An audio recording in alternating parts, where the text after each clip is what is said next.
ನಾಳೆ ಯಾವುದೇ ಕಾರಣಕ್ಕೂ ಅವನನ್ನ ಬಿಡಬಾರ್ದು. ಬೆಳಿಗ್ಗೆ ಬತ್ತಿದ್ದಂಗೆ ಯಾವುದೇ ಕಾರಣಕ್ಕೂ ಅವನು ಬದುಕಬಾರ್ದು. ನಾವು ಕೆಲಸ ಹೊತ್ಕೊಂಡ ಮೇಲೆ ನಮ್ಮಿಂದ ಅದು ಮಿಸ್ ಆಗೋ ಚಾನ್ಸೇ ಇಲ್ಲ. ಇಷ್ಟು ದಿನ ಯಾರಾದ್ರೂ ಯಾವುದೇ ಕೆಲಸ ಮಾಡ್ಕೊಟ್ಟಿದ್ದೀವಿ, ಇನ್ನು ನಿನ್ನ ಕೆಲಸ ಅಂದಮೇಲೆ ಮಾಡದೇ ಇರೋಕ್ಕಾಗತ್ತಾ? ನಾಳೆ ಬೆಳಿಗ್ಗೆ ಸೂರ್ಯ ಉದಯ ಆಗೋದು ಮಾತ್ರ ನೋಡ್ತಾನೆ, ಸಂಜೆ ಮುಳುಗೋದು ನೋಡೋದಕ್ಕೆ ಅವನಿರಲ್ಲ. ನೀವೇನು ಯೋಚನೆ ಮಾಡೋಕೆ ಹೋಗ್ಬೇಡ. ಕೆಲಸ ಮಾಡೋದು ಖಂಡಿತ, ನಾಳೆ ಕೆಲಸ ಮಾಡಾದ್ಮೇಲೆ ಏನು ಮಾಡೋದು ಅಂತ ಯೋಚನೆ ಮಾಡು.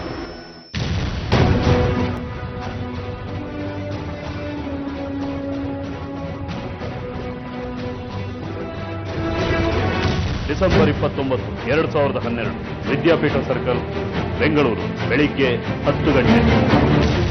ಲಕ್ಷ್ಮಿ, ಲಕ್ಷ್ಮಿ, ಭಾಗ್ಯದ ಲಕ್ಷ್ಮಿ ಬರಮ್ಮ, ನನ್ನ ಹೆಂಡತಿ ನೀನು. ಲಕ್ಷ್ಮಿ ಬಾ ಅಂದ್ರೆ ಲಕ್ಷ್ಮಿ ಮಗಳು ಪ್ರತ್ಯಕ್ಷ ಆಗ್ಬಿಟ್ಲಲ್ಲ. ಅಪ್ಪ ನನ್ಗೇನೆ ಸ್ಕೂಲ್ ಕರ್ಕೊಂಡೋದೆ. ಯಾಕೆ ಪುಟ್ಟ, ಆಟೋ ಅಂಕಲ್ ಬರೋದಿಲ್ವೋ? ರೀ, ಅವ್ರಿವತ್ತು ಬರಲ್ವಂತೆ, ನೀವೇ ಸ್ಕೂಲಿಗೆ ಬಿಟ್ಬಿಡಿ. ನನಗೆ ಆಗೋದಿಲ್ಲ ಮೇಡಮ್, ನನಗೆ ಆಫೀಸಲ್ಲಿ ಕೆಲಸ ಇದೆ. ಯಾಕ್ರಿ ಆಗಲ್ಲ? ನೀವು ಆಫೀಸಿಗೆ ಹೋಗಿ ಕಡ್ದು ಕಟ್ಟೆ ಹಾಕೋದು ಅಷ್ಟ್ರಲ್ಲೇ ಇದೆ. ಇಷ್ಟು ವರ್ಷ ಆದ್ರೂ ಒಂದ್ ಒಳ್ಳೆ ನೆಕ್ಲೆಸ್ ಕೊಡ್ಸಕ್ಕಾಗಿಲ್ಲ ನಿಮ್ ಕೈಯಲ್ಲಿ. ನೋಡು ಪುಟ್ಟ, ನಿಮ್ಮ ಅಮ್ಮನೇ ನಂಗೆ ವಜ್ರ ಇದ್ದಂಗೆ ಅಲ್ವಾ? ಅಮ್ಮಂಗೆ ಬೆಳ್ಳಿ ಬಂಗಾರ ಎಲ್ಲ ಯಾಕೆ ಬೇಕಮ್ಮ? ಇದೊಂದೇ ಒಂದು ಪ್ರಾಜೆಕ್ಟ್ ಸಕ್ಸಸ್ ಆಗ್ಲಿ, ಅಮ್ಮನ್ನ ಬಂಗಾರದಲ್ಲೇ ಮುಳುಗಿಸ್ಬಿಡ್ತೀವಿ ಅಂತ ಹೇಳೋಣ, ಆಯ್ತಾ? ಆಹಾ, ಇದಕ್ಕೇನ್ ಕಮ್ಮಿ ಇಲ್ಲ ಬಂಡಾಲ್ ರಾಜ.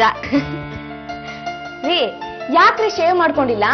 ಈ ಪ್ರಾಜೆಕ್ಟ್ ಕಂಪ್ಲೀಟ್ ಆಗ್ಲೇ ಹರಕೆ ಹೊತ್ತಿದ್ದೀನಿ, ಫುಲ್ ಶೇವ್ ಮಾಡಿಸ್ಬಿಡ್ತೀನಿ. ಸರಿ ಸರಿ, ಹೊರಡಿ, ಸ್ಕೂಲಿಗೆ ಲೇಟ್ ಆಗತ್ತೆ. ಬಾ ಪುಟ್ಟ, ನಾನೇ ನಿನ್ನ ಸ್ಕೂಲಿಗೆ ಬಿಡ್ತೀನಿ.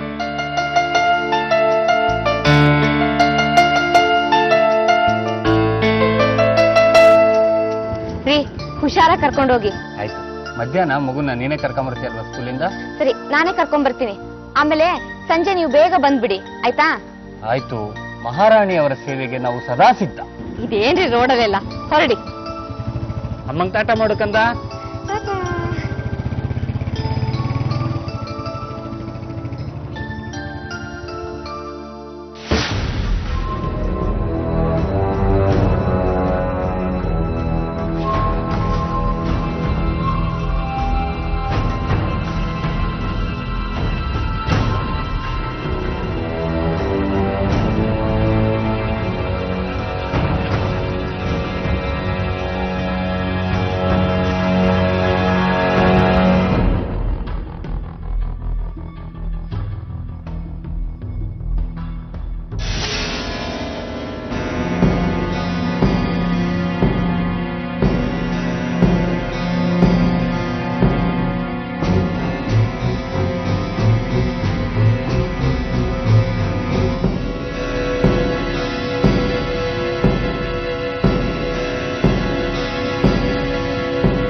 ನನ್ನ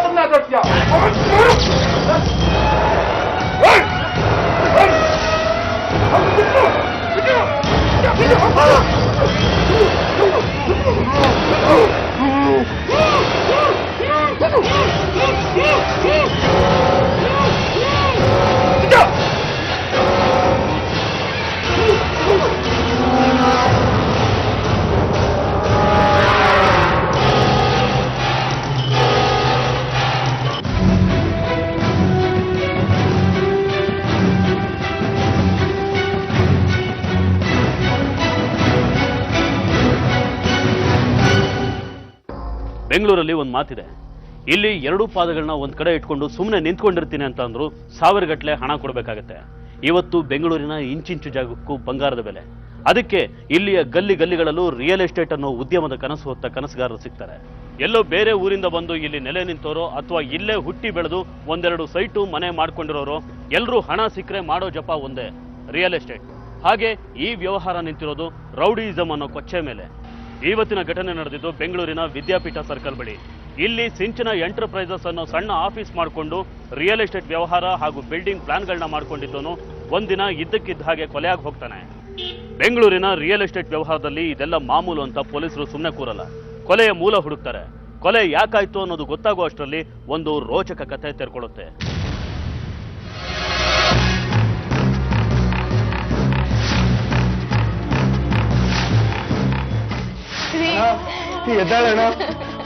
ನೋಡಮ್ಮ, ಸಮಾಧಾನ ಮಾಡ್ಕೊಂಡು ಈ ರೀತಿ ಹೇಳೋದ್ರಿಂದ ಏನು ಪ್ರಯೋಜನ ಆಗೋದಿಲ್ಲ. ಏನಾಯ್ತು ರೀ? ಎದ್ದೇಳ್ರಿ. ಅಯ್ಯೋ ಪುನೀತ್, ಏನಾಯ್ತು? ಹೇಗಾಯ್ತು? ಎದ್ದೇಳ್ರಿ. ಸರ್ ಎತ್ಕೊಳ್ಳಿ ಸರ್, ಹಾಸ್ಪಿಟಲ್ ಕರ್ಕೊಂಡು ಎತ್ಕೊಳ್ಳಿ ಸರ್. ಸಿಂಚನ, ನೀನಾದ್ರೂ ನಿಮ್ಮ ಅಪ್ಪನ ಎಪ್ಸಮ್ಮ. ನೋಡಮ್ಮ, ನೀವು ಈ ರೀತಿ ಧೈರ್ಯ ಹೊಂದಿದ್ರೆ ಮಗು ಕಥೆ ಏನಾಗಬೇಕು? ಅಪರಾಧಿಗಳನ್ನ ನಾವು ಆದಷ್ಟು ಬೇಗ ಹಿಡಿತೀವಿ. ನೋಡ್ರಿ, ಬಾಡಿನ ಪೋಸ್ಟ್ ಮಾರ್ಟಮ್ ವ್ಯವಸ್ಥೆ ಮಾಡಿ. ಇಲ್ಲೊಬ್ರು PC ಡ್ಯೂಟಿಗೆ ಹಾಕಿ. ಏನಪ್ಪ ನಿನ್ನ ಹೆಸರು? ಪುನೀತ್. ನನ್ನ ಜೊತೆ ಸ್ಟೇಷನ್ ಬಾ. ಆಯ್ತು.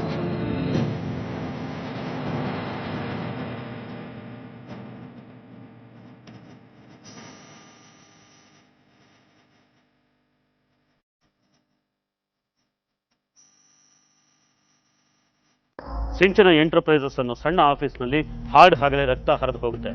ಆಗಷ್ಟೇ ಜೀವನ ಕಟ್ಕೋತಿದ್ದ ಶಂಕರ್ ಅನ್ನೋ ಅಮಾಯಕನ ಬದುಕು ಕೊನೆಯಾಗುತ್ತೆ. ವಿದ್ಯಾಪೀಠ ಸರ್ಕಲ್ ಯಾವಾಗಲೂ ಜನನಿಬಿಡ ಪ್ರದೇಶ. ಹೀಗೆ ಹಗಲೇ ಕೊಲೆ ಆಗುವಷ್ಟು ನಿರ್ಜನ ಪ್ರದೇಶವಂತೂ ಅಲ್ಲ. ಹೀಗೆ ಹಗಲೇ ಕೊಲೆ ಆಗಬೇಕಾದ್ರೆ ಇದರ ಹಿಂದೆ ಯಾರ ಕೈವಾಡ ಇರಬಹುದು ಹಾಗೂ ಇದರ ಹಿನ್ನೆಲೆ ಏನು ಅನ್ನೋ ಅನುಮಾನ ಶುರುವಾಗುತ್ತೆ. ಹನುಮಂತನಗರ ಪೊಲೀಸ್ ಠಾಣೆ, ಬೆಂಗಳೂರು. ಏನ್ ನಡೀತು? ಯಾರ್ಯಾರಿದ್ರಿ ಅಲ್ಲಿ? ಸರ್, ಬೆಳಿಗ್ಗೆ ಬಂದ್ಬಿಟ್ಟು ನಾನು ಆಫೀಸ್ ಬಾಗ್ಲ ತೆಗೆದ್ಬಿಟ್ಟು ಎಲ್ಲ ಕ್ಲೀನ್ ಮಾಡಿ ನನ್ನ ಕೆಲಸ ನಾನು ನೋಡ್ಕೊಂತ ಇದ್ದೆ ಸರ್. ಶಂಕರಣ್ಣ ಯಾವಾಗಲೂ 10:15 ಸುಮಾರು ಬರ್ತಾ ಇದ್ರು, ಆದರೆ ಇವತ್ತು ಸ್ವಲ್ಪ ಲೇಟ್ ಆಯ್ತು ಸರ್. ನಿಮ್ಮ ಶಂಕರಣ್ಣ ಬಂದ್ಮೇಲೆ ಅಲ್ಲಿ ಏನೇನು ನಡೀತು? ನಾನು ನನ್ನ ಕೆಲಸ ನೋಡ್ಕೊತಿದ್ದೆ, ಶಂಕರಣ್ಣ ಅವ್ರ ಕೆಲಸ ನೋಡ್ಕೊತಿದ್ರು. ಸುಮಾರು ಒಂದು 12:30ಗೆ ಯಾರೋ 3 ಜನ ಆಫೀಸ್ ಒಳಗೆ ದಡಬಡ ಅಂತ ಬಂದ್ಬಿಟ್ಟು ಶಂಕರಣ್ಣನ ಮೇಲೆ ಅಟ್ಯಾಕ್ ಮಾಡೋಕ್ಕೆ ಸ್ಟಾರ್ಟ್ ಮಾಡಿದ್ರು. ನಾನು ಅದನ್ನು ತಡೆಯೋಕೆ ಅಂತ ಹೋದೆ. ಅದರಿಂದ ಒಬ್ಬ ನನ್ನ ತಳ್ಳಿಬಿಟ್ಟ. ನನ್ನ ತಲೆ ಗೋಡೆಗೆ ತನ್ನಿಕೊಂಡು ನಾನು ಅಲ್ಲೇ ಮುಚ್ಚಿಬಿದ್ದೋಗುತ್ತೆ ಸರ್. ಆಮೇಲೆ ಏನು ನಡೀತು ಗೊತ್ತಾಗಲಿಲ್ಲ. ಅವ್ರು ಯಾರು ಅಂತ ಹೇಳ್ತೀರಾ? ಇಲ್ಲ ಸರ್, ಎಲ್ಲರೂ ಹೆಲ್ಮೆಟ್ ಹಾಕೊಂಡಿದ್ರು, ಆದರೆ ಕನ್ನಡ ಮಾತಾಡ್ತಿದ್ರು ಸರ್. ನಿಮ್ಮ ಶಂಕರಣ್ಣ ಅಲ್ಲಿ ಯಾರ ಜೊತೆನಾದ್ರೂ ವೈರತ್ವ ಕಟ್ಕೊಂಡಿದ್ದ? ನಾನು ಸೇರಿದ ಮೇಲಂತೂ ಯಜಮಾನರು ಯಾರ ಜೊತೆನೂ ಜಗಳ ಆಡಿಲ್ಲ ಸರ್. ನೀನಲ್ಲಿ ಕೆಲಸಕ್ಕೆ ಸೇರಿ ಎಷ್ಟು ದಿವಸ ಆಯ್ತು? 15 ದಿನ ಆಗಿತ್ತು ಸರ್. ನನಗೆ ಅವ್ರ ಬಗ್ಗೆ ಭಾಳ ಗೊತ್ತಿಲ್ಲ. ಸರಿ, ಫರ್ದರ್ ಏನಾದ್ರು ಇನ್ಫಾರ್ಮೇಶನ್ ಬೇಕಾದ್ರೆ ನೀನು ಮತ್ತೆ ಸ್ಟೇಷನ್ಗೆ ಬರ್ಬೇಕಾಗುತ್ತೆ. ಅಲ್ಲಿವರೆಗೂ ನೀನು ನಮ್ಗೆ ಗೊತ್ತಿಲ್ಲದಾಗೆ ಊರು ಬಿಟ್ಟು ಹೋಗ್ಬಾರ್ದು. ಆಯ್ತು ಸರ್. ಸರಿ, ನೀನು ಬರ್ತೀನಿ ಸರ್.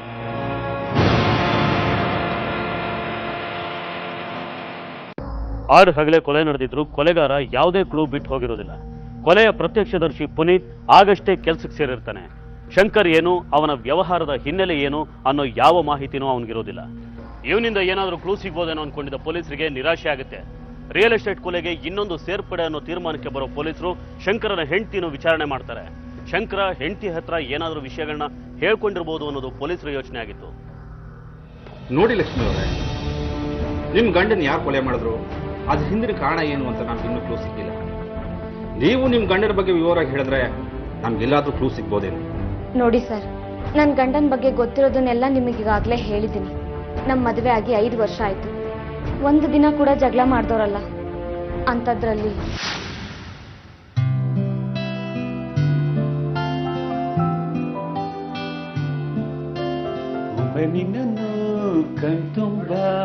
ಏನೇ ಇದು ಇಷ್ಟೊಂದು ರೋಸು?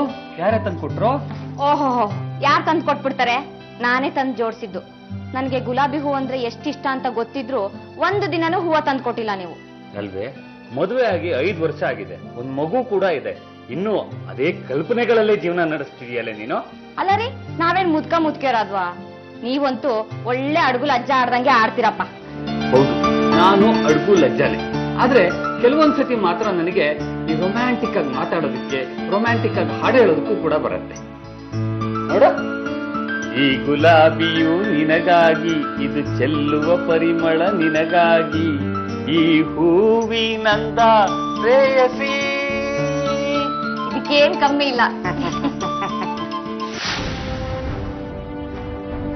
ಹೊರಗಡೆ ಯಾರ ಹತ್ರ ಅದು ಜಗಳ ಆಡಿದ್ರ ಅಥವಾ ವ್ಯವಹಾರದಲ್ಲಿ ಜಗಳ ಆಗಿದೆ ಅಂತ ನಿಮ್ಮ ಹತ್ರ ಯಾವತ್ತಾದ್ರೂ ಹೇಳಿದ್ರ? ಲಕ್ಷ್ಮಿ,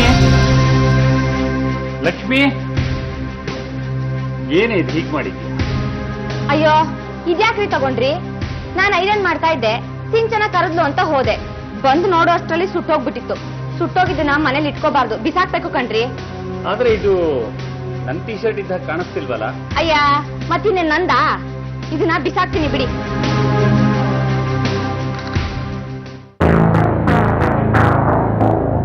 ಹಲೋ, ಯಾರು? ನೋಡು, ಅದ್ ನನಗ್ ಸೇರ್ಬೇಕಾಗಿದ್ದು ನಾನು ತಗಂಡೆ. ನೀನ್ ಯಾವ ತೋಳಂಡಿ ನಾಯಕ ಅಂತ ನಿನ್ ವಿಷಯಕ್ಕೆ ನಾನು ಬರ್ಲಿ? ನೋಡು, ಆಗಲ್ಲ ಕಣ, ಆಗಲ್ಲ. ನೀನ್ ಏನ್ ಬೇಕಾದ್ರೂ ಮಾಡ್ಕೋ, ಆಗಲ್ಲ. ರೀ, ಯಾರ್ರಿ ಅದು? ಯಾಕಷ್ಟು ಜೋರಾಗಿ ಮಾತಾಡ್ತಾ ಇದ್ರಿ? ಯಾವ್ದೋ ನಮ್ಮ ಪ್ರಾಪರ್ಟಿ ವಿಷಯ ಕಣೆ. ನೋಡಿ, ನೀವು ಮಾಡ್ತಾ ಇರೋದು ರಿಯಲ್ ಎಸ್ಟೇಟ್ ವ್ಯವಹಾರ. ದೊಡ್ಡ ದೊಡ್ಡವ್ರನ್ನೆಲ್ಲ ಎದುರು ಹಾಕೊಳಕ್ ಹೋಗ್ಬೇಡಿ.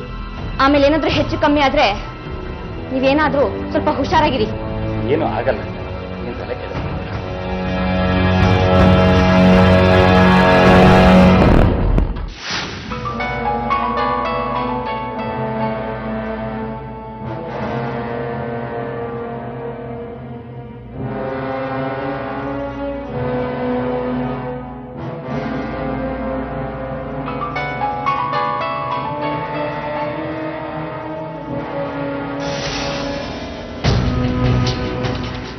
ಹಲೋ, ಆಗಲ್ಲ ಅಂತ ಹೇಳಿದ್ನಲ್ಲ.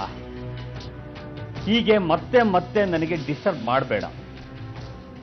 ಫೋನ್ ಇಡೋ.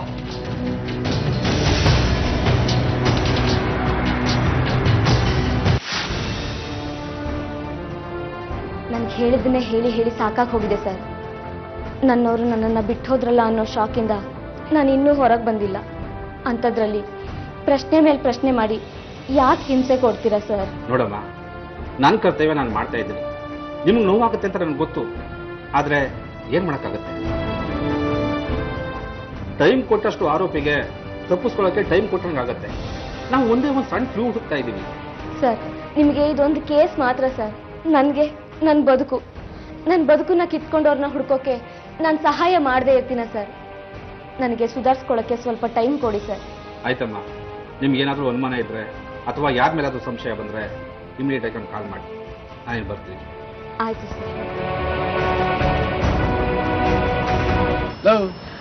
ನಾವೆಲ್ಲರೂ ಸ್ವಲ್ಪ ದಿನದ ಮಟ್ಟಿಗೆ ಬೆಂಗಳೂರು ಬಿಟ್ಬಿಡೋಣ. ಇಲ್ಲೇ ಇದ್ರೆ ಯಾರಿಗಾದ್ರೂ ಅನುಮಾನ ಬರಲ್ವಾ? ಯಾರ್ಯಾಕೆ ಅನುಮಾನ ಪಡ್ತಾರೆ? ನಾವೇನು ಶಂಕರನ ಸಂಬಂಧಿಗಳ? ಅದೆಲ್ಲ ಆಗೋಕ್ಕೆ ಚಾನ್ಸೇ ಇಲ್ಲ. ಅಷ್ಟಕ್ಕೂ ನಾವೇನಾದ್ರೂ ಕ್ಲೂ ಬಿಟ್ಟಿದ್ರೆ ತಾನೇ ಪ್ರಾಬ್ಲಮ್ಮು. ನೀನ್ ಬೇಕಾರೆ ಬಾಂಬೆಗೋ ಅಥವಾ ಬೇರೆ ಎಲ್ಲಾರು ಹೋಗೋ, ನಾವಂತೂ ಬರಲ್ಲ, ಇಲ್ಲೇ ಇರ್ತೀವಿ. ಮೊದ್ಲು ನಿನ್ನ ಹತ್ರ ಇರೋ ಮೊಬೈಲ್ನ ಹೊಡೆದಾಕು. ಲೇ, ಮಾತಾಡಕ್ಕೆಂತಿರೋದು ಅದೊಂದೇ. ಲೇ, ನೀನ್ ಹೋಗ್ತಿರೋದು ಬಾಂಬೆಗೆ. ಅಲ್ಲಿ ಕಾಸು ಕೊಟ್ರೆ ಸಿಮ್ಗೆ ಬರೋಣ, ಮೊಬೈಲ್ಗೆ ಬರೋಣ. ಆಯ್ತು ಬಿಡ್ರಪ್ಪ, ನೀವು ಬರಲ್ವಾ? ಲೇ, ನಮ್ಮನ್ನ ಬೆಂಗಳೂರಲ್ಲಿ ಯಾರು ಏನು ಮಾಡಕ್ಕಾಗಲ್ಲ. ಅಲ್ಲ, ನಾವೇನ್ ರೌಡಿ ಶೀಟರ್ಸ ಅಥವಾ ಸುಫಾರಿ ಕಿಲ್ಲರ್ಸ? ನಾವಂತೂ ಬರಲ್ಲಪ್ಪ, ಇಲ್ಲೇ ಇರ್ತೀವಿ. ನೀನ್ ಹೋಗ್ಬಿಟ್ ಬಾ. ಹೋಗ್ ಬಂದ್ಮೇಲೆ ಇದ್ದೇ ಇದೆಯಲ್ಲಪ್ಪ. ಆಯ್ತು ಬಿಡ್ರಪ್ಪ, ಹಂಗೆ ಮಾಡಿ. ಹಂಗೆ ಹೋಗ್ತಾನ ಬೈಕ್ನ ಮಾರ್ಬಿಡಿ. ಆಮೇಲೆ ಗಾಡಿಲಿ ಏನಾದ್ರು ತಂದೆ ಅಷ್ಟು ಬಿಡಿ. ಯಾಕೆಂದ್ರೆ ಏನು ಇಲ್ಲ ಅನ್ಕೊಂಡಾಗೆ ಏನಾದ್ರು ಸುಳಿ ಸಿಕ್ಕೋದು, ನಾವು ಸಿಗಾಕೊಳ್ಳೋದು. ಸರಿ ಸರಿ, ನಡಿ ನೀನು. ನಡಿಯಪ್ಪ, ನಾವು ಹೋಗೋಣ. ಸರಿ, ಹುಷಾರು. ಸರಿನಾ? ಹೋದ್ಮೇಲೆ ಫೋನ್ ಮಾಡು. ಸರಿ ಕೊಡು.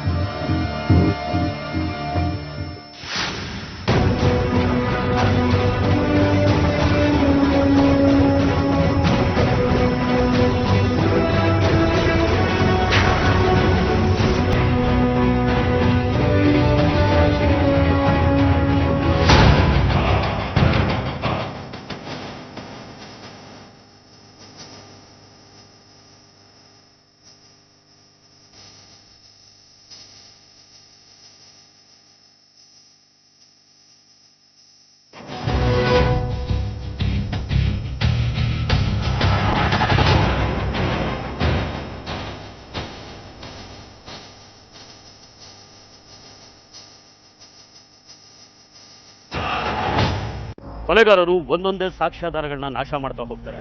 ಪೊಲೀಸರಿಗೆ ಕೊಲೆಗಾರರು ಯಾರು ಅನ್ನೋ ಸಣ್ಣ ಸುಳಿವು ಕೂಡ ಸಿಗೋದಿಲ್ಲ.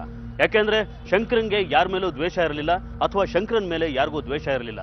ಹಾಗಾಗಿ ಯಾರ ಮೇಲೆ ಅನುಮಾನ ಪಡಬೇಕು ಅಂತ ಪೊಲೀಸರಿಗೆ ಗೊತ್ತಾಗೋದಿಲ್ಲ. ಇಂಥ ಸಮಯದಲ್ಲಿ ಪೊಲೀಸರು ಮಾಡೋ ಕೆಲಸ ಅಂದ್ರೆ ಕೊಲೆಯಾದ ವ್ಯಕ್ತಿ ವ್ಯವಹಾರ ಮಾಡ್ತಿದ್ದ ಜಾಗ ಹಾಗೂ ಅದರ ಸುತ್ತಮುತ್ತ ಇರೋ ಜನರ ಅಭಿಪ್ರಾಯ ತಗೊಳ್ಳೋದು. ಅಲ್ಲಿ ಏನಾದ್ರೂ ಕ್ಲೂ ಸಿಗೋ ಚಾನ್ಸಸ್ ಇರುತ್ತೆ. ಇಲ್ಲೂ ಕೂಡ ಪೊಲೀಸರು ಹಾಗೆ ಮಾಡ್ತಾರೆ. ವಿದ್ಯಾಪೀಠ ಸರ್ಕಲ್ನ ಶಂಕರ್ ಆಫೀಸ್ ಇದ್ದ ಜಾಗಕ್ಕೆ ಹೋಗಿ ಅಕ್ಕಪಕ್ಕದ ಜನರನ್ನ ವಿಚಾರಣೆ ಮಾಡ್ತಾರೆ.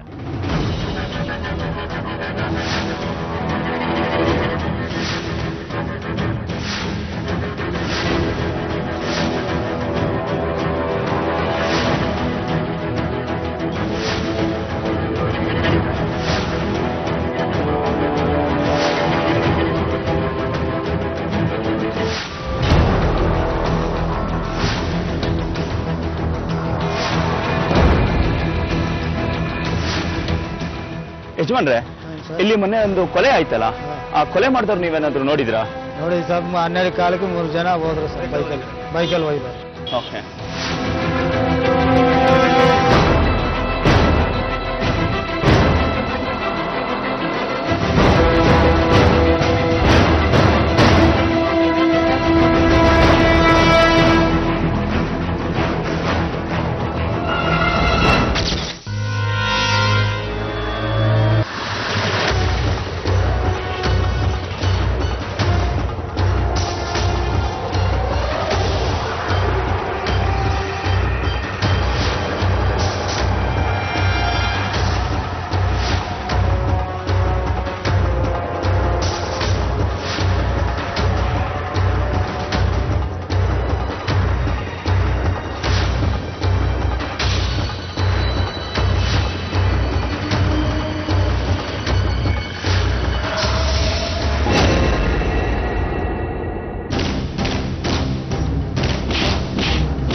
ಯಾರೋ ನೀನು? ಯಾಕೆ ನಮ್ಮನ್ನು ನೋಡೋಗ್ತಿದ್ದೆ? ಪಿಕ್ ಪ್ಯಾಕೆಟ್ ಮಾಡೋಣ? ಅಲ್ಲ ಸರ್, ಹಾಗೇನಿಲ್ಲ. ನಾನು ಇಲ್ಲೇ ಅಂಗಡಿಗೆ ಪೇಪರ್ ಹಾಕೋನು. ಮತ್ತೆ ನಮ್ಮ ನೋಡಿ ಸುಮ್ಮನೆ ಓಡೋಕೆ ಶುರು ಮಾಡಿದ್ಯಾ? ಅಂಥದ್ದೇನಿಲ್ಲ ಸರ್, ನೀವು ಬಂದಾಗೆ ಸರ್ ನಾನು ಬಂದಿದ್ದು. ನೀನು ಯಾವಾಗ ಎಲ್ಲೆಲ್ಲಿ ಏನ್ ಮಾಡ್ತಿದ್ದೆ ಅಂತ ಹೇಳ್ಬಿಟ್ಟು ಚೆನ್ನಾಗಿ ಗೊತ್ತಿದೆ. ಸುಮ್ಮನೆ ಬಾಯ್ ಬಿಟ್ರೆ ಸರಿ, ಇಲ್ಲ ಅಂದ್ರೆ ಸ್ಟೇಷನಿಗೆ ಕರ್ಕೊಂಡು ಹೋಗಿ. ಸರ್ ಹೊಡಿಬೇಡಿ ಸರ್, ದಯವಿಟ್ಟು ಎಲ್ಲ ಹೇಳ್ಬಿಡ್ತೀನಿ ಸರ್. ಸರಿ ಹೇಳು. ಸರ್ ಅದು ಸರ್ ನಮ್ಮ ಓನರು ಇಲ್ಲೇ ನ್ಯೂಸ್ ಏಜೆನ್ಸಿ ನಡೆಸ್ತಿದ್ದಾರೆ ಸರ್. ಅವ್ರೇನೋ? ಸರ್ ಏನಿಲ್ಲ, ಪೊಲೀಸ್ ಅವ್ರು ಏನ್ ಮಾಡ್ತಾರೆ ಅದು ನೋಡ್ಕೊಬಂದು ಹೇಳು ಅಂದ್ರು ಸರ್. ಅಷ್ಟೇನಾ ಅಥವಾ? ಅಷ್ಟೇ ಸರ್, ಮತ್ತೇನಿಲ್ಲ ಸರ್. ಸರಿ, ಅವತ್ ಕೊಲೆ ನಡೆದಾಗ ನೀನ್ ಎಲ್ಲಿದ್ದೆ? ಏನ್ ಮಾಡ್ತಿದ್ದೆ? ಯಾವ ಕೊಲೆ ಸರ್? ಯಾವ ಕೊಲೆನಾ? ಶಂಕ್ರಾಂತು? ಸರ್ ಅವತ್ತು ಬೆಳಿಗ್ಗೆ ಪೇಪರ್ ಹಾಕ್ಬಿಟ್ಟು 12 ಗಂಟೆಗೆ ಮನೆಗೆ ಹೋಗಿದ್ದು ಅಷ್ಟೇ ಸರ್, ನನ್ಗೆ ಇನ್ನೇನು ಗೊತ್ತಿಲ್ಲ ಸರ್. ಅವತ್ತು ಅಷ್ಟೊತ್ತಿಗೆ ನೀನ್ ಇಲ್ಲೇ ಇದ್ದೆ ಅಂತ ಕೆಲವ್ರು ಹೇಳಿದ್ದಾರೆ, ಅದು ಸುಳ್ಳ ಆಗಿದ್ರೆ? ಸಾಧ್ಯನೇ ಇಲ್ಲ ಸರ್. ಅವತ್ತು ಪೇಪರ್ ಹಾಕ್ಬಿಟ್ಟು ಮನೆಗೆ ಹೋದವನು ನಾನು ಸಂಜೆನೆ ಸರ್ ಈ ಕಡೆ ಬಂದಿದ್ದು. ನಿಮ್ಮ ಓನರ್ಗೂ ಆ ಶಂಕರ್ಗೂ ಏನ್ ದ್ವೇಷ? ಯಾವತ್ತಾದ್ರು ಜಗಳ ಆಡ್ಕೊಂಡಿದ್ರ? ಹಾಗೇನಿಲ್ಲ ಸರ್, ಅವ್ರು ಯಾವತ್ತೂ ಮಾತಾಡೇ ಇಲ್ಲ ಸರ್. ಅವ್ರ ಆಫೀಸ್ ಇರೋದು ನಮ್ಮ ಅಂಗಡಿಯಿಂದ ತುಂಬಾ ದೂರ ಇದೆ ಸರ್.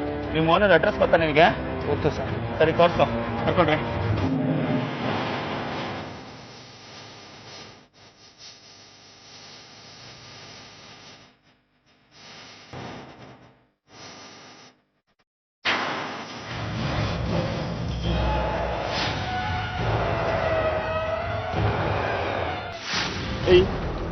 ಯಾಕೋ ಇವನ ಹತ್ರ ಪೊಲೀಸ್ನವ್ರ ಬಗ್ಗೆ ಅಬ್ಸರ್ವೇಷನ್ ಮಾಡು ಅಂತ ಹೇಳಿದ್ದೆ ಅಂತ?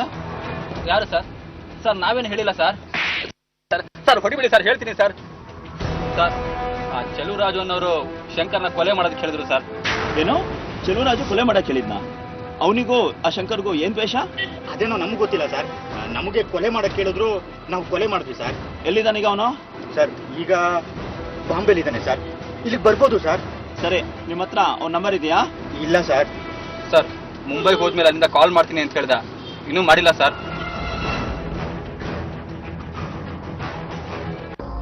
ಪೇಪರ್ ಹುಡುಗನ ಹಿಡಿದು ವಿಚಾರಣೆ ಮಾಡಿದ ಪೊಲೀಸರಿಗೆ ಕೊನೆಗೂ ಒಂದು ಕ್ಲೂ ಸಿಗುತ್ತೆ. ಅದೇ ಜಾಡು ಹಿಡಿದು ಹೊರಟವ್ರಿಗೆ ಶಂಕರನ್ನ ಕೊಲೆ ಮಾಡಿದವರು ಸಿಕ್ಬಿಡ್ತಾರೆ. ಆದ್ರೆ ಇಲ್ಲಿ ಶಂಕರನ್ಗೆ ಯಾವುದೇ ಸಂಬಂಧ ಇಲ್ದಿರೋ ಚೆಲುವರಾಜು ಅನ್ನೋನ ಹೆಸರು ಕೇಳಿಬರುತ್ತೆ. ಈತ ಯಾರು? ಇವನ್ಗೂ ಶಂಕರಂಗೂ ಏನ್ ದ್ವೇಷ? ಅವನನ್ನ ಹಾಡ್ ಹಗಲೇ ಕೊಚ್ಚಾಕುವಂಥದ್ದು ಆತ ಏನ್ ಮಾಡಿದ್ದ? ಯಾರೀ ಚೆಲುವರಾಜು? ಮಿಸ್ಟರ್ ಮಂಜುನಾಥ್, ನಾವು ಹೇಳಿರೋ ನಂಬರ್ನ ಟ್ರೇಸ್ ಮಾಡ್ತಿದ್ದೀರಾ? ಇಲ್ಲಿ ಸರ್, ಅಬ್ಸರ್ವೇಷನ್ ಇದೆ ಸರ್. ಸರಿ, ಏನಾದ್ರು ಇನ್ಫಾರ್ಮೇಶನ್ ಬಂದ್ರೆ ತಿಳಿಸಿ. Okay okay sir. Sir call ಬರ್ತಿದೆ.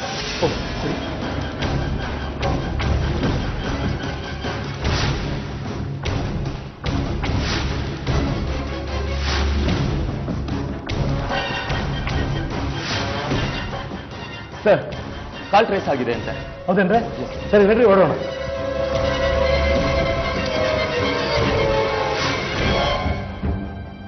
ಜನವರಿ 6, 2013.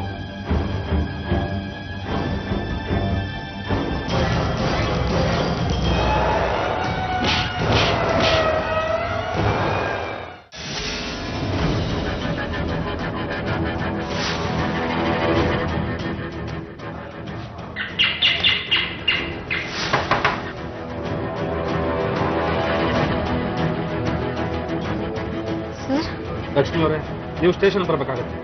ನಿಮ್ಮ ಗಂಡನ ಕೊಲೆ ಮಾಡಿದವರು ಸಿಕ್ಕಿದ್ದಾರೆ. ಯಾರು ಸರ್? ಬನ್ನಿ, ನಿಮಗೆ ಗೊತ್ತಾಗುತ್ತೆ. ಬನ್ನಿ. ಸಿಂಚು, ಪಕ್ಕದ ಮನೇಲಿ ಆಡ್ಕೊ ಹೋಗಮ್ಮ. ಕರ್ಕೊಂಡ್ಬನ್ರಿ ಬೇಗ.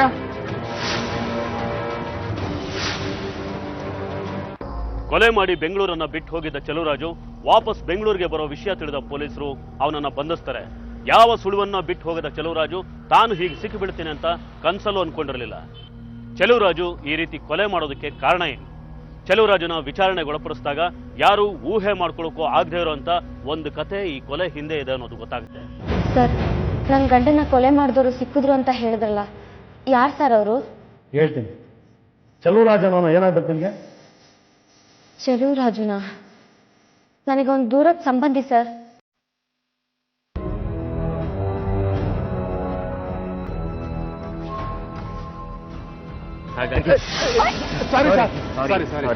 ಗೊತ್ತಾಗಿಲ್ಲ.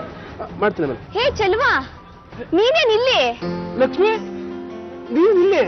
ರೀ, ಇವನು ಚೆಲುವರಾಜು ಅಂತ ನನ್ ದೂರದ ಸಂಬಂಧಿ. ನಮಸ್ಕಾರ ಸರ್, ನಾನು ಇಲ್ಲಿ ಬೆಂಗಳೂರಲ್ಲಿ ಇದ್ದೀನಿ ಇವಾಗ. ಹೌದಾ? ಚೆಲುವರಾಜು, ನಮ್ಮ ಮನೆ ಇಲ್ಲೇ ಇರೋದು. ಬಾ, ನೋಡ್ಕೊಂಡು ಹೋಗು. ಅವಾಗ ಬರ್ತಾ ಇರ್ಬೋದು. ಇವಾಗ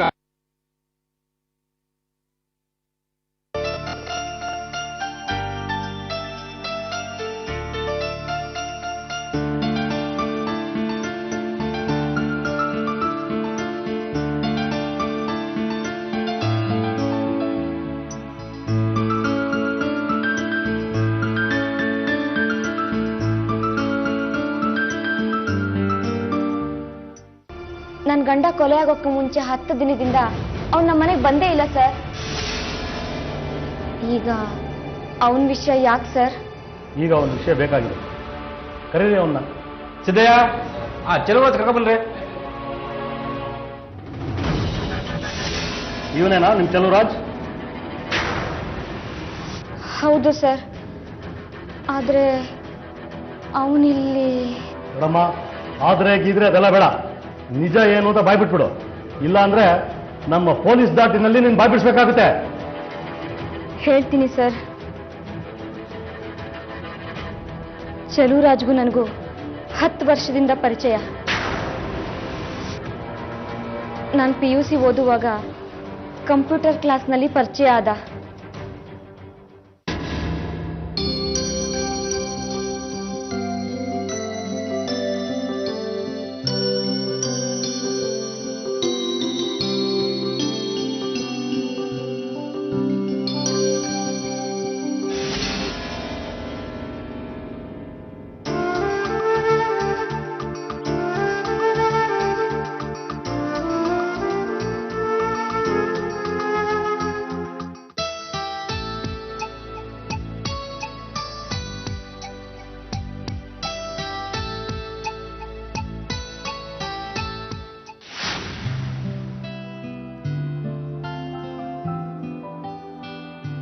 ಹಾಯ್. ಹಾಯ್. ಯಾಕೆ ಇಷ್ಟು ಲೇಟು? ಅದೆಲ್ಲ ಇರಲಿ. ಲಕ್ಷ್ಮಿಯವರೇ, ಬೇರೆ ನಿಂತ್ಕೊಳ್ಳಿ. ಯಾಕೆ? ನಿಂತ್ಕೊಳ್ಳಿ, ಹೇಳ್ತೀನಿ.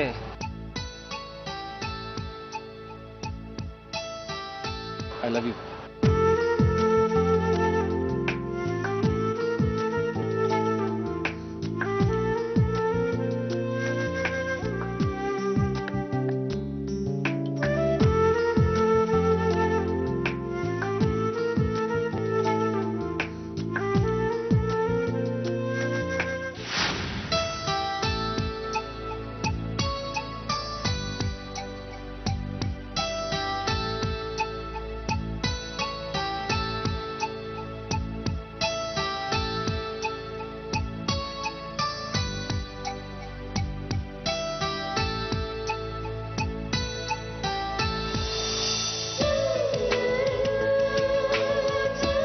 ನನಗೆ ನಮ್ಮ ಮನೇಲಿ ಒತ್ತಾಯ ಮಾಡಿ ಶಂಕರ್ ಜೊತೆ ಮದುವೆ ಮಾಡಿದ್ರು ಸರ್.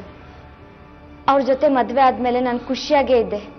ನಂತರ ಇವ್ರ ಮನೆಗೆ ಹೋಗೋದಕ್ಕೆ ಶುರು ಹಚ್ಕೊಂಡ್ಯಾ ನೀನು? ಒಂದಿನ ಲಕ್ಷ್ಮಿ ಫೋನ್ ಮಾಡಿ ಮನೆ ಕರ್ಸ್ಕೊಂಡ್ಲು.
ನಮ್ಮಿಬ್ಬರು ಪ್ರೀತಿ ಮೊದಲು ಥರ ಮುಂದುವರಿತು ಸರ್. ಆಮೇಲೆ ನಮ್ಮಿಬ್ಬರ ಮಧ್ಯ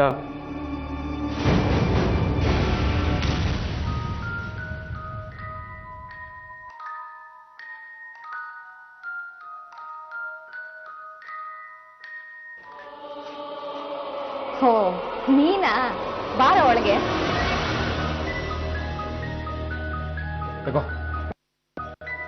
ಏನೋ ಇದು? ನಿನಗೆ ಇಷ್ಟವಾದ ರೋಸು. ಅದು ಗೊತ್ತು, ಇವತ್ತು ಯಾಕೆ ತಂದೆ? ವಿಷಯ ಇದೆ. ಎನಿವೆ ಥ್ಯಾಂಕ್ಸ್ ಕಣ. ಏನೋ ಇದು ಇವತ್ತು ಫ್ಲವರ್ಸು ಚಾಕ್ಲೇಟು ಎಲ್ಲ ತಂದ್ಬಿಟ್ಟಿದ್ಯಾ? ಏನ್ ನಿನ್ ಬರ್ತಡೇನಾ? ನನ್ನ ಬರ್ತಡೇ ನಾನೇ ಗಿಫ್ಟ್ ಕೊಡ್ತೀನಾ? ನೀನ್ ತಾನೇ ಕೊಡ್ಬೇಕು. ನನ್ ಬರ್ತಡೇ ಅಂತೂ ಅಲ್ಲ. ಅದೇನು ಅಂತ ಹೇಳೋ. ಯಾಕೆ ಮರ್ತೋಗ್ಬಿಟ್ಯಾ? ನನ್ಗಂತೂ ನೆನಪಾಗ್ತಿಲ್ಲ. ಅದೇನು ಅಂತ ಹೇಳು, ಸಸ್ಪೆನ್ಸ್ ಅಲ್ಲಿ ಇಡ್ಬೇಡ. ಇವತ್ತಿನ ದಿನನೇ ನಾನು ನಿನಗೆ ಮೊದಲನೇ ಸಲ ಪ್ರಪೋಸ್ ಮಾಡಿದ್ದು. ನೀನು ಹೂ ಅಂದಿದ್ದೆ. ಯಾಕೆ ನೆನಪಿಲ್ವಾ? ಓ, ಅದೆಲ್ಲ ನೀನಿನ್ನೂ ನೆನ್ಪಿಟ್ಕೊಂಡಿದೀಯಾ? ಹೇಗ್ ಮರೀಲಿ?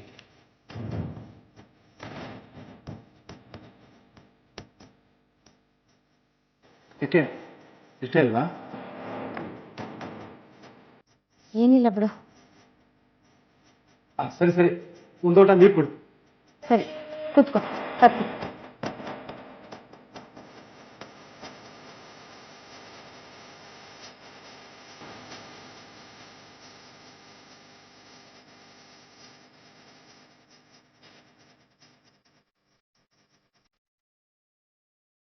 ತಗೊಳ. ಅಯ್ಯೋ, ಶರ್ಟ್ ಎಲ್ಲ ನೀರಾಗೋಯ್ತಲ್ಲೋ. ಅಯ್ಯೋ ಸಾರಿ ಕಣೋ. ಅಯ್ಯೋ, ಶರ್ಟ್ ಎಲ್ಲ ಒದ್ದೆ ಆಗಿದೆ, ತೆಕ್ಕೊಡು, ಐರನ್ ಮಾಡ್ಕೊಡ್ತೀನಿ. ಪರವಾಗಿಲ್ಲ, ತೆಕ್ಕೊಡು.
ಮದುವೆ ಆಗಿ 5 ವರ್ಷದ ಮಗು ಇರೋ ಒಂದಿನಾನು ಒಬ್ರಿಗೊಬ್ರು ಜಗಳ ಆಡದೆ ಇರೋ ಇವ್ರ ಸಂಸಾರದಲ್ಲಿ ಇಂಥ ಒಂದು ತಿರುವು ಬರುತ್ತೆ ಅಂತ ಯಾರೂ ಕಲ್ಪನೆ ಮಾಡ್ಕೊಂಡಿರಲ್ಲ. ಗಂಡನ ಜೊತೆ ಅಷ್ಟೊಂದು ಖುಷಿಯಾಗಿರೋ ಭಾಗ್ಯಲಕ್ಷ್ಮಿ ಮನಸ್ಸಲ್ಲಿ ಇಂಥ ಒಂದು ಅಸಮಾಧಾನ ಹೊಗೆ ಆಡ್ತಾ ಇದೆ ಅಂತ ಯಾರು ತಾನೇ ತಿಳ್ಕೊಳ್ಳೋದಕ್ಕೆ ಸಾಧ್ಯ?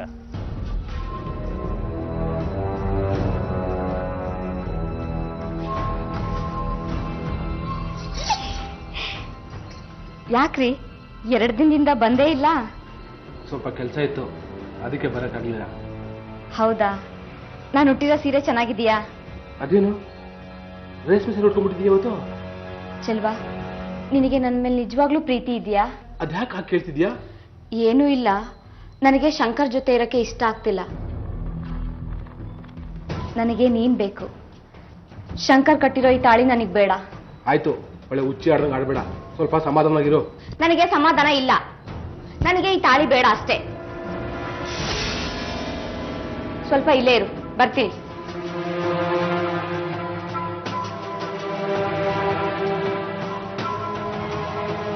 ತಗೋ, ಇದನ್ನ ಕಟ್ಟು.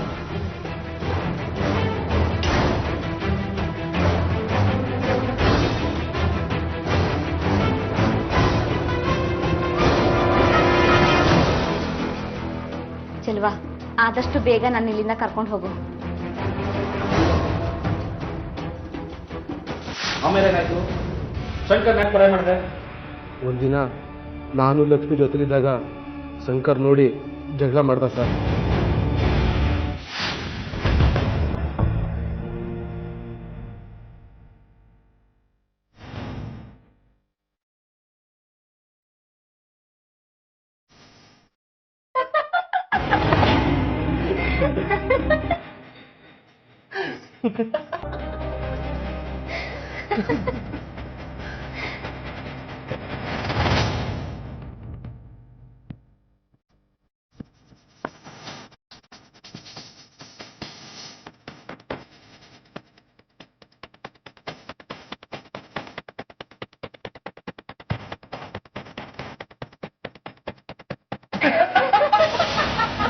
ಲಕ್ಷ್ಮಿ,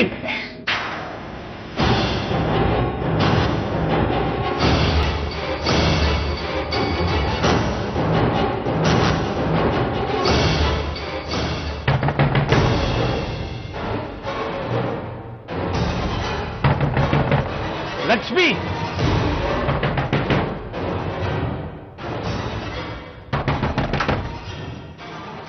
ನಾಯೇ, ನೀನು ನಮ್ಮ ಸಂಬಂಧಿಕನ. ಸುಖವಾಗಿದ್ದ ಸಂಸಾರದಲ್ಲಿ ನಿನ್ನ ಹತ್ರ ಮಾತಾಡೋದು. ನೀನು ನಿನ್ ಮುಖ ನೋಡೋದಕ್ಕೂ ಸಹಿ ಆಗತ್ತೆ ನಂಗೆ. ರೀ, ಕೋಪದಲ್ಲಿ ಏನೇನೋ ಮಾತಾಡ್ಬೇಡಿ. ನೀವ್ ಅನ್ಕೊಂಡಾಗ ಏನೂ ಆಗಿಲ್ಲ, ನೀವ್ ತಪ್ಪು ತಿಳ್ಕೊತಿದ್ದೀರಾ ಅಷ್ಟೇ. ಬಾಯಿ ಮುಚ್ಚು, ಏನು ಮಾತಾಡ್ಬೇಡ. ಅಲ್ಲ ಶಂಕರ್ ಅವರೇ, ಮಾತು ಕೇಳಿ. ನೀನು ಮಾತಾಡ್ಬೇಡ, ನಡಿ ಅವ್ರಿಗೆ, ನಡಿ. Get out.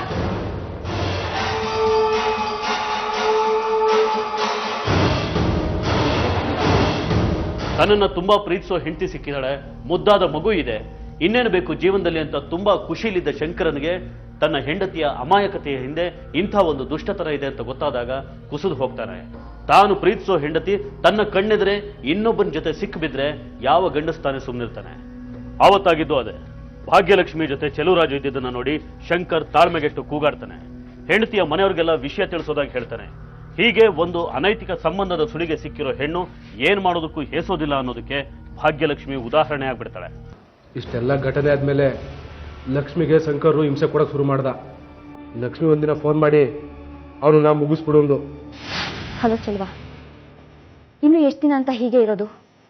ನನಗಂತೂ ಇತ್ತೀಚೆಗೆ ಒಂದು ಮುಖ ಕಂಡ್ರೆ ಆಗ್ತಾ ಇಲ್ಲ. ನಿನ್ನೆ ತಾಳಿಯಲ್ಲಿ ಬೇರೆ ಯಾವುದೋ ತಾಳಿ ಹಾಕೊಂಡಿದ್ಯಾ ಅಂತ ಕೇಳ್ತಾ ಇದ್ದ. ನಾನೇನು ಉತ್ತರ ಕೊಡಲಿಲ್ಲ, ಸುಮ್ಮನೆ ಆಗ್ಬಿಟ್ಟೆ. ನೋಡು, ನಾನು ಯಾವಾಗ ಇಲ್ಲಿಂದ ಕರ್ಕೊಂಡು ಹೋಗ್ತೀಯಾ? ದಿಢೀರಂತ ಈಗ ಕೇಳಿದ್ರೆ ನಾನು ಏನ್ ಮಾಡಕ್ಕಾಗುತ್ತೆ? ಅದೇನ್ ಮಾಡ್ತೀವಿ ನನಗೆ ಗೊತ್ತಿಲ್ಲ. ಮೊದಲು ನನ್ನನ್ನ ಇಲ್ಲಿಂದ ಕರ್ಕೊಂಡು ಹೋಗು. ಅವನ ಸಾಯಿಸಾದ್ರೂ ಪರವಾಗಿಲ್ಲ, ನನ್ನ ಕರ್ಕೊಂಡು ಹೋಗು. ಒಟ್ನಲ್ಲಿ ನಾನು ನಿನ್ ಜೊತೆಗೆ ಇರ್ಬೇಕು ಅಷ್ಟೇ.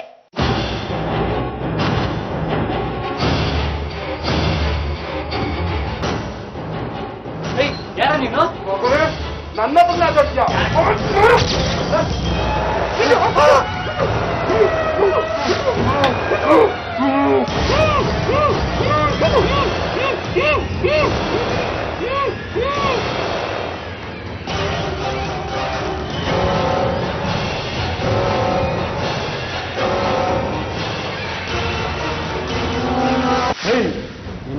ಗೊತ್ತಿಲ್ಲೇನೋ ಯಾವುದೋ ಹೆಣ್ಮಾತ್ಗೋಸ್ಕರ ಒಬ್ಬ ಅಮಾಯಕನ ಕೊಲೆ ಮಾಡ್ದಲ್ಲ ಎಲ್ಕೊಂಡು ಹೋಗ್ರಿ ಇವನ್ನ.